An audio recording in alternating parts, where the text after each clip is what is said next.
hello current 11th grade students, soon to move on to 12th grade next year. Sounds crazy, I know, time moves quick, but it's about that time for you to be there. So, key things to remember: 11th grade, finish off strong, because this is really the last semester that colleges see grades for you, because early next year you're going to be applying to colleges, and that's in the fall, first semester. Those grades aren't going to be in yet, you're applying, so all they have to see are your grades up through the end of this semester and maybe even the summer. So keep that in mind, okay? The other thing is that if you have to recover anything, or if you're off track, you need to do so by the deadlines, or talk with your school counselor, about how to get back on track, okay? And that's super critical. So, I know you're all wanting to do this. The next step in the process is actually selecting courses for your senior year, okay? We want it to be a good year. We want to make sure you get the classes that you want. We're going to work to make sure that happens, but there are things in the process that prevent that from happening. We're going to really work on it. So, also, I know as juniors, you've gone through this process many times before and you're familiar with it, but I want you to know, stay with me. Don't move ahead in the process, because if you move ahead, it increases the likelihood that you could make a mistake. And if you make a mistake on this sheet we're going to fill out, then there could be a mistake on your schedule next year. And I don't know anybody who wants a mistake on their schedule, so follow along. Okay. Everyone should have received this course selection sheet for 12th grade. It looks like this. So we're going to work through it together. Don't move ahead. The first part of it is in personal information section. So you want to start completing this right now. You want to put your name. You want to put your student signature, school enrolled in 1415 Brooks, your homeroom teacher's name, the date, your student ID number, and your guardian signature. But you may be like, hey, Mr. G, my guardian's not here. How do I do this? And here's how. So, after this lesson, your advisory teacher is going to be collecting this. That person is then going to give it to student services. We're going to photocopy it, okay? And then we're going to hand it back to your homeroom teacher early next week. And they're going to give it to you to bring home to get it signed, and you're going to bring it back to your teacher, who's then going to bring it back to student services. Hey! So, long story short of that complicated mess, and how it relates to you, is you're going to turn this in at the end of this lesson. Early next week, you're going to bring it back. You're going to get it signed by your parent or guardian, and then you're going to bring it back to your teacher. Okay, that's all you need to worry about. So, the next piece is this little blurb right here, and we're going to review it right now. So, students at Brooks are required to take 8 credits each year. You all know that. 8 credits, 8 classes, done. Please be sure that you are following course progressions and prerequisites. So last week in the Are You on Track lesson, you ought to have been able to better understand the graduation requirements as they attain to you and pertain to you. And also note if you're on track or not, and course progressions. So down here at the bottom of this form, there's a little box, and it delineates the course progressions and also the requirements for you. So make sure you're abiding by those pieces. All right. It also says that courses are not guaranteed and may change according to student needs. So we did a really, really good job at making sure, we're pretty certain that these are all the classes we're going to offer next year, but you never know, things happen, and we're going to work with it. But we're going to really try to make the selections you have on here happen. But certain factors prevent that. For instance, the big one is that with your unique combination of 8 classes that's jiving together, sometimes they don't do that. So then we got to go to your next best option. Okay. Please know that the core courses that you need for graduation, so on and so forth, you'll get those. But we're talking mainly about the elective options that may be different. Okay. Eligibility for course offerings may be contingent upon assessment scores and previous course history. So that just means that there are certain assessments that you need to pass for graduation, such as like English language arts. I know that's up in the air too right now with a few things. And then, but as far as 10th grade, it's there. And then you have the algebra EOC. So with those pieces, if you need that remediation, I know test scores aren't in yet, but if you feel like you might, or make an educated guess on if you will need them, we're going to make those appropriate selections on the sheet.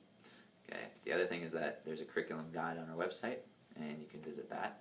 There's also a Student Services Weebly, which you should know about by now, but if you don't, There's a lot of important information on there about academics, about college, about career exploration, so on and so forth. So definitely go to that Student Services Weebly and start playing around with it, explore it, to really get familiar with its resources. Okay, so now we're going to work on this sheet. Okay. Here's how it's going to work conceptually. You have the core course area here on the left, and then you have the middle and side column, which are focused on electives. How we're going to do it, we're going to make our core course selections, and then for the elective options, we're actually going to rank those. So we're not going to select anything with a check mark. We're actually going to write down over here in the side your top 6 elective options. When you write those, and we're not doing that yet because you're following with me, right? When you do those elective options, you're going to put them in the ranking, like 1 is the most desired, 2 is the second most desired elective, 3 is the third most desired elective, so on and so forth. Well, let's go back over to the core course area. So the first section is English. So it says select one of the following. So you want to either select English 4 or AP English Literature and Composition. So with that, if you're kind of uncertain which one of the two to do, you can always talk with your current teacher, English teachers, so on and so forth, and they can help direct you on which option may be best for you. Okay. The next section, so you should check one of those. The next section is mathematics. It says to select at least one of the following, because all colleges, or most colleges, want to see you keep going with math, even if you finish the requirement. And the same thing with science. If you finished already, they want to see you keep going. However, you need to balance how you perform in that class with their desire. So if you don't do so well, keep that in mind on whether or not you take a math or science course next year. We want to make sure you succeed, and that's our only goal. So, looking at math, and you want to follow the course sequencing. So the first one's Algebra 2, and there's Math for College Readiness, there's Pre-Calc, Calc, and Probability and Statistics. So we want all students to take Algebra 2 at one point in their high school. So if you did Math for College Readiness this year, you want to do Algebra 2 next year.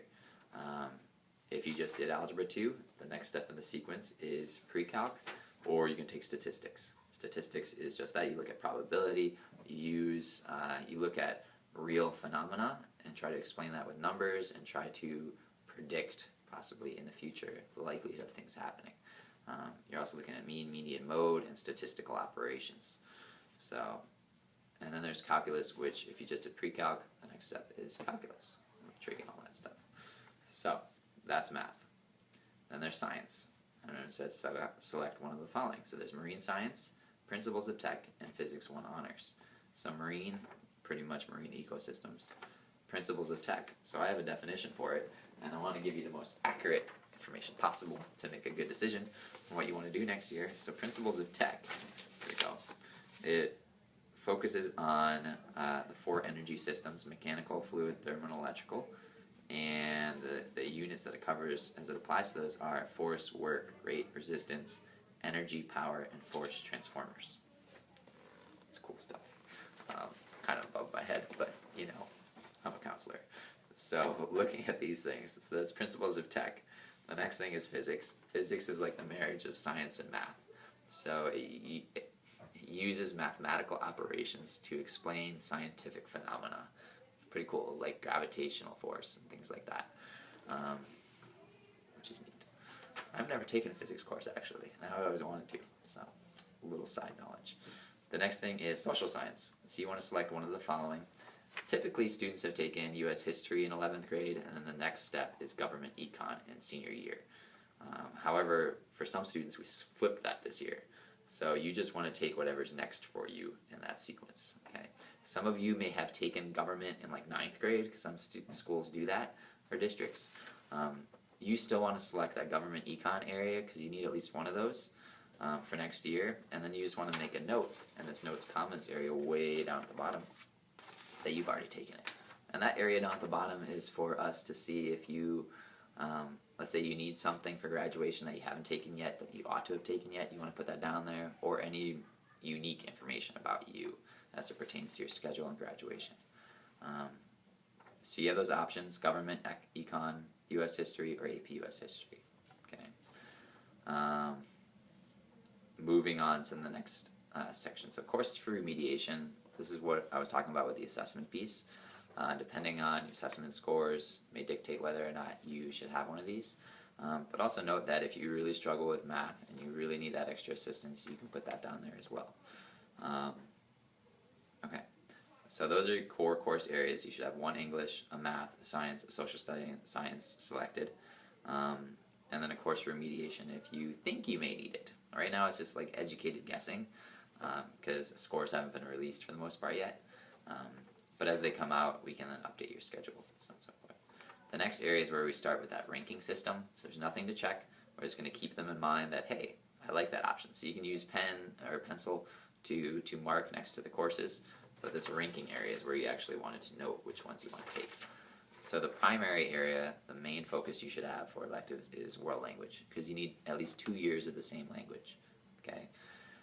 If you're currently in like Spanish 1, you need to select Spanish 2.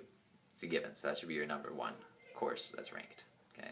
If you're in Spanish 2, you might be done with the requirement, but you want to continue because a lot of colleges like it, and it could help you for college and career readiness.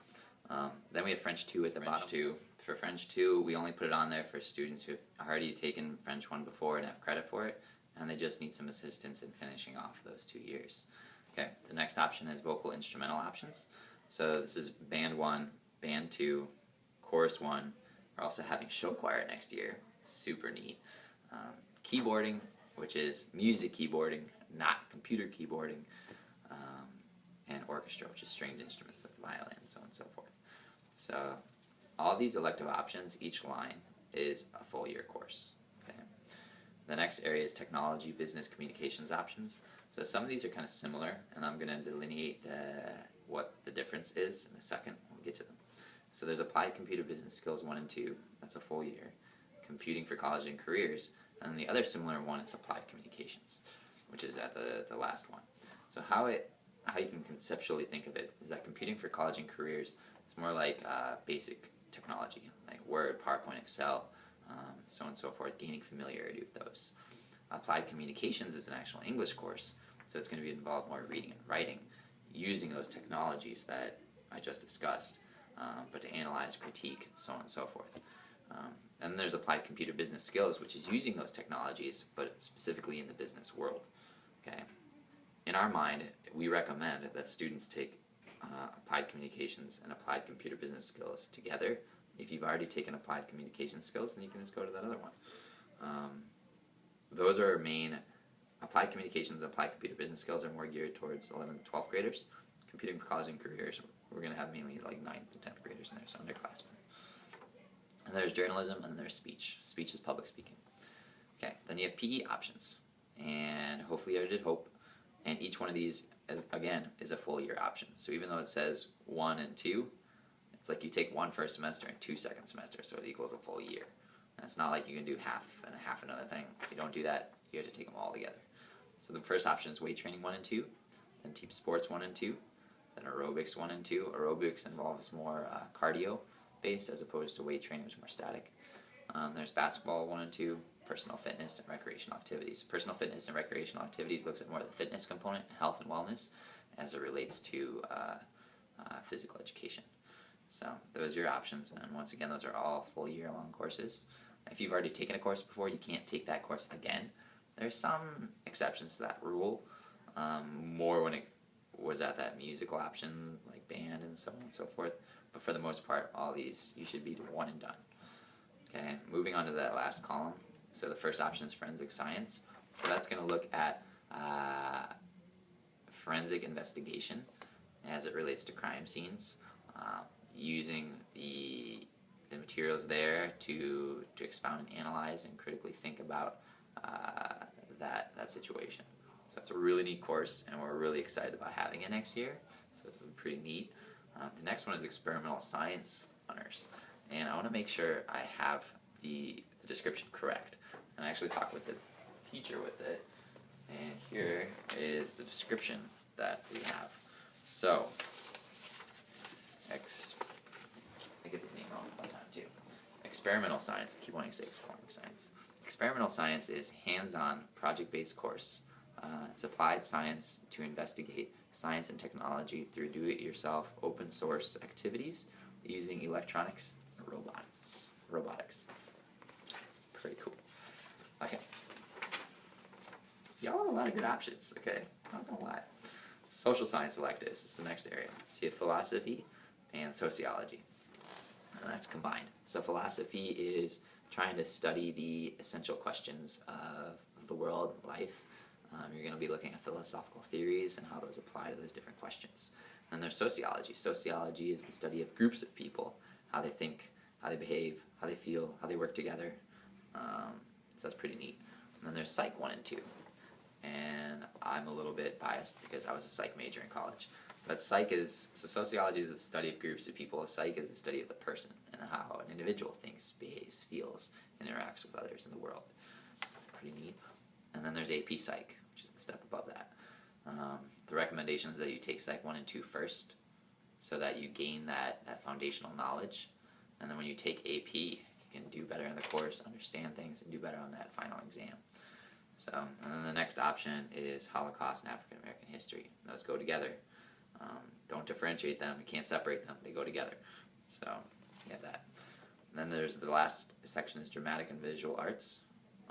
There's acting 1, and there's acting 2. So, acting 1 is a full year, acting 2 is a full year. Then you have dance techniques 1 and 2. And then we have drawing 1 and 2, which combined is a full year. We have paint 1 and 2, which combined is a full year. And then we have ceramics and pottery. And then from that, you want to put down your... And then we have ceramics and pottery. Okay. So, from the elective sections, columns, you then want to rank your top 6 elective options that you want to take next year. So you should have your core course area selected, and then you should have your ranking down there completed. As a side, and this doesn't apply to the rest of the page, it's completely separate, it doesn't count as any of your selections, but there's a dual enrollment area down there. So if you're thinking about doing dual enrollment, particularly with English and math, you want to denote that. Once again, it doesn't count as any of your selections up here in your ranking or anything else. So we're just using that for our own information and using that next year for courses. So you should have this completed. Make sure your top portion, personal identification information, is completed. And once you're done, you can hand it to your homeroom teacher. Please note that if you have any questions, you can always talk with your teacher or you can talk with your school counselor. Hey! So yeah, hopefully you're able to understand everything. And yeah, I hope you have a great rest of your day. Take care.